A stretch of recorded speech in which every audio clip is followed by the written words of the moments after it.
자, 오랜만에 닷컴버블과 비교하는 시간 한번 가져보도록 하겠습니다. 왜냐하면 사실 제가 이 떡밥을 스스로 만들었죠. GPT-5를 보면서 제가 좀 닷컴버블 붕괴, 버블 붕괴가 생각이 난다, 이런 영상을 만들었기 때문에 스스로가 만든 떡밥을 좀 회수하기 위해서, 사실 그때만 해도 그냥 GPT-5가 실망이다 라는 어떤 메시지에 포커스를 맞췄는데, 어그로를 끌다 보니까 이제 버블을 좀 가지고 왔고, 그거에 대해서 많은 토론들이 있길래 제가 만든 떡밥을 좀 스스로 회수하기 위해서 저도 좀 고민을 해봤어요. 그래서 2025년, 그러니까 오늘날과 닷컴버블은 어떻게 다른지에 대해서, 그래서 최종적으로 저의 생각이 좀 어떤지를 얘기를 해 보려고 하고요. 자, 일단 닷컴버블로 다시 돌아가야 될 것 같습니다. 닷컴버블 때 나스닥 차트를 보면 이런 느낌이에요. 99년에는 무려 나스닥이 80%가 올랐어요. 언제나 버블의 이제 막판에는 어마어마한 상승이 늘 있어 왔고, 그리고 00년 3월 이 닷컴 버블의 이제 고점입니다. 요때를 고점으로 해서 그 이후에는 계속 빠지기만을 했어요. 그래서 닷컴 버블이 이제 다시 이제 원상복귀가 될 때까지, 그러니까 나스닥의 고점을 다시 회복하기까지는 10년 이상이라는 어마어마한 세월이 걸렸고요. 사실은 모두가 그거에 대해서 두려워하고 있는 건데, 그러면 현재는 좀 어떤지를 보도록 할까 싶습니다. 자, 2025년과 닷컴 버블을 비교를 해보니까 크게 다른 게 세 가지가 있더라고요. 자, 하나씩 좀 보겠습니다. 닷컴 버블 당시에 주요 이벤트라고 할 수 있었던 것들이 보면은 의미가 있었던 거 뭐 여러 가지 말할 수 있겠지만, 그 중에 제 눈에 띄는 거는 세 가지 정도였던 것 같아요. 그러니까 금리 인상, 그리고 기술주와 관련된 악재가 있었고요. 또 기술 회사들이 망해가고 있었습니다. 자, 이 세 가지 관점에 집중하면서 오늘날과 그때를 비교해 볼게요. 자, 일단 하나씩 보면 금리부터 보겠습니다. 1998년에는 LTCM이라는 레버리지를 많이 썼던 헤지펀드가 파산을 하게 되면서 깜짝 놀란 연준이 당시에 98년에는 금리 인하를 했다가 99년 넘어오니까 이게 아닌가 보다. 워낙 99년부터 그 나스닥이 미친 듯이 질주를 했기 때문에 99년에 깜짝 놀란 거야, 연준이. 그래서 야, 이거 금리 인상해야겠다라고 하면서 금리를 세 차례 인상을 했습니다. 자, 그리고 00년으로 넘어가고 나서도 금리를 계속 올려요. 6월까지, 거의 6월까지 금리를 올리는데, 왜냐면은 아까도 말씀드렸다시피 이제 워낙 IT나 기술주가 달리고 있으니까 연준도 깜짝 놀라서 너무 오른 거 아니냐 라고 하면서 금리를 이렇게 인상을 합니다. 자, 근데 금리 2025년은 어떤가요? 굳이 말하자면 금리를 인하하고 있는 사이클에 가깝다라고 볼 수가 있는 것 같습니다. 뭐 사실 최근에 금리 인하가 없었긴 했는데 9월 금리 인하 얘기가 다시 나오고 있지 않습니까? 그래서 금리 인상보다는 금리 인하에 가깝다라고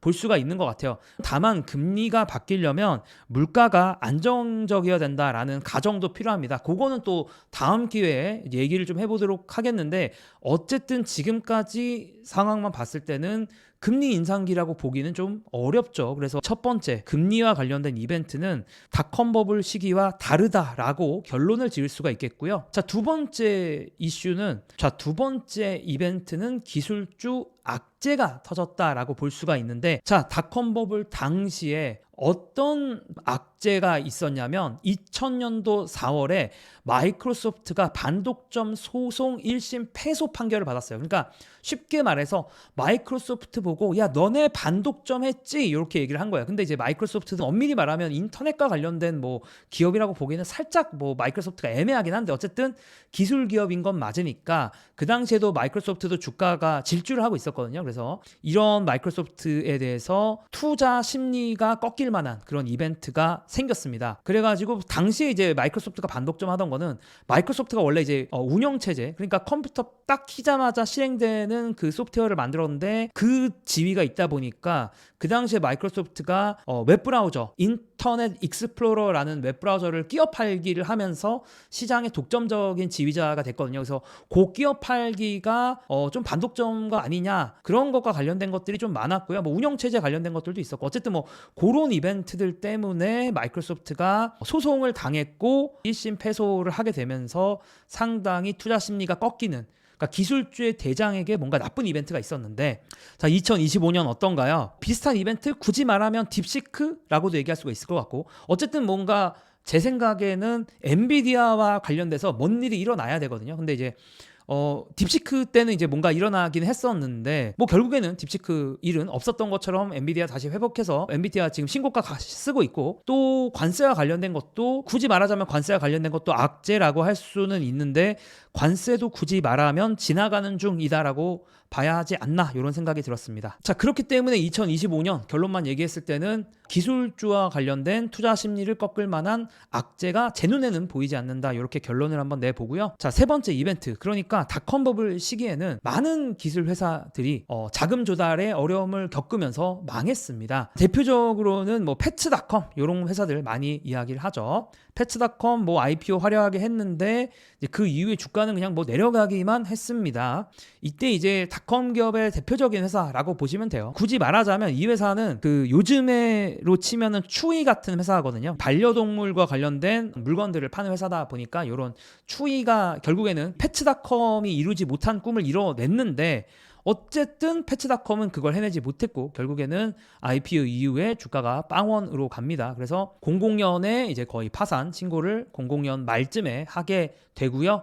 자, 또 당시에 닷컴 버블의 대표적인 기업들 중에 웹벤이라고도 있었는데, 웹벤이 한마디로는 뭐 식료품을 대신 사서 배달해 주겠다라는 업체입니다. 굳이 말하자면 오늘날에서 인스타카트 같은 거죠. 인스타카트라는 회사가 미국에 있고, 또 뭐 배민도 배달을 해주니까 배민의 식료품 배달하는 거 뭐 그런 서비스랑 비슷하다고 보시면 되는데, 어쨌든 이 회사도 01년에 파산을 했습니다. 이 회사들이 다 적자가 어마어마했거든요. 자, 2025년에는 어떨까요? 굳이 뭐 사실 빅테크 기업들은 돈을 잘 벌고 있기 때문에 이제 이들을 언급할 필요는 없을 것 같고, 순수한 AI 기업인데 돈을 잘 못 벌고 있는 기업들, 그런 애들이 위험하니까, 그런 애들이 누구냐라고 봤을 때는 오픈 AI가 생각이 났어요. 오픈 AI 같은 경우 사실 현금 소진을 올해도 뭐 8빌리언 달러 요 정도 규모로 한다라는 얘기가 있기는 한데, 그럼에도 불구하고 오픈 AI와 관련된 펀딩 잘 되고 있습니다. 그래서 오픈 AI가 사실 3월에 밸류에이션이 뭐 300빌리언이다 뭐 이런 얘기가 있었는데, 이게 8월로 넘어가면서 직원들이 구주를 판매를 하고 있는데, 직원들이 구주 팔 때 밸류에이션을 500빌리언 달러 받고 있다 뭐 이런 얘기가 나오면서, 어쨌든 오픈 AI가 투자를 유치하거나 오픈 AI의 주식을 매각하는 데 있어서 큰 문제가 보이지가 않습니다. 혹은 클로드라는 서비스로 유명하죠. 엔트로픽 같은 회사가 만약에 흔들린다라고 하면 이런 것도 이슈가 있을 수 있을 것 같은데, 엔트로픽 같은 경우도 2025년 3월에 60빌리언 달러 정도 밸류에이션으로, 그러니까 뭐 한국 돈으로 80조 원, 90조 원 정도로 밸류에이션에 투자를 유치를 했는데, 보니까 7월 말 기사를 보니까 엔트로픽이 기업 가치를 무려 2.5배 정도 올린 상태에서 투자를 유치하고 있다, 이런 얘기가 나오고 있습니다. 그러니까 쉽게 말해서 엔트로픽도 문제가 없는 거죠. 자, 제가 GPT-5 출시에 대해서 매우 실망스럽다라고 얘기를 했지만, 뭐 결론적으로 얘기했을 때는 AI 혁신이 계속 될 거라는 이 아이디어에 기스가 나긴 했는데, 뭐 치명적인 기스라고 라기보다는 뭐 작은 기스가 났다라고 봐야 되지 않을까라는 생각을 가지고 있습니다. 그래서 오픈 AI의 펀딩이나 이런 뭐 투자 유치가 계속 되는 이상 굳이 시장을 나쁘게 볼 필요가 있을까라는 생각은 있어요.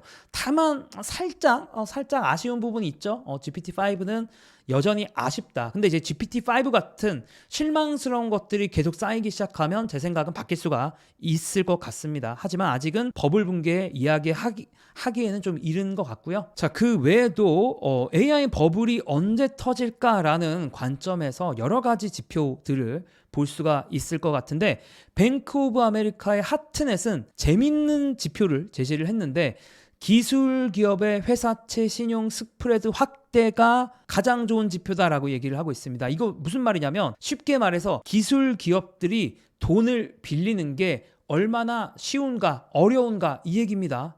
요것만 보면 된다라는 얘기예요. 그래서 닷컴 버블 때를 보면, 참고로 요 숫자가 올라가면 올라갈수록 기술 기업들이 돈을 빌리기가 어려운 거고요. 이 숫자가 낮으면 낮을수록 기술 기업들이 돈을 빌리기가 쉽다라는 겁니다. 보면 아시겠지만 닷컴 버블 시작하면서 요 회사채 스프레드가 엄청나게 올라갔죠. 돈을 빌리기가 매우 어려워진 겁니다. 다만 오늘날은 어떤 상황인가요? 기술 기업은 돈을 빌리기가 역대급으로 싶습니다. 자, 그렇기 때문에 이것도 그렇게 큰 문제는 없다라고 생각을 하면서 넘어갈 수 있을 것 같은데, 다만 이제 이런 것들이 튈 때는 조심을 해야 될 것 같다라는 생각을 가지고 있고요. 자, 그리고 뭐 이런 얘기들도 많아요. 특정 종목의 시가총액이 너무 집중되어 있다 보니까 요즘에 이제 뭐 M7 기술주의 시가총액 집중도가 한 30%에서 40% 정도 되거든요. 그래서 이제 많은 분들이 기술 기업이 너무 미국의 증시에서 차지하는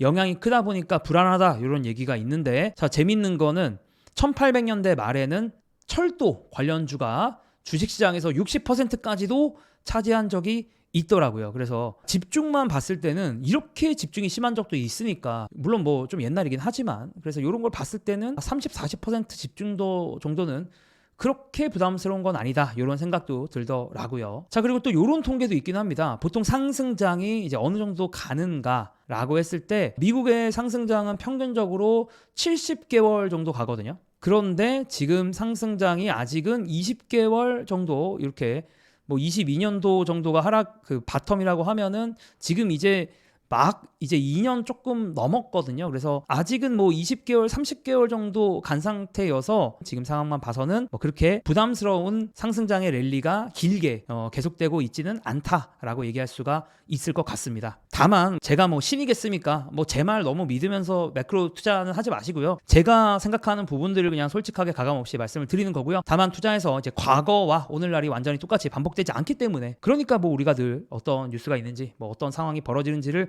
고민하는 거겠죠. 그래서 뭐 이런 일들이 있다 말씀을 드리고요. 저는 투자와 관련된 블로그 그리고 투자와 관련된 인스타그램 하고 있으니까 궁금하신 분들은 고정 댓글 혹은 설명란 참고하시면 감사하겠습니다.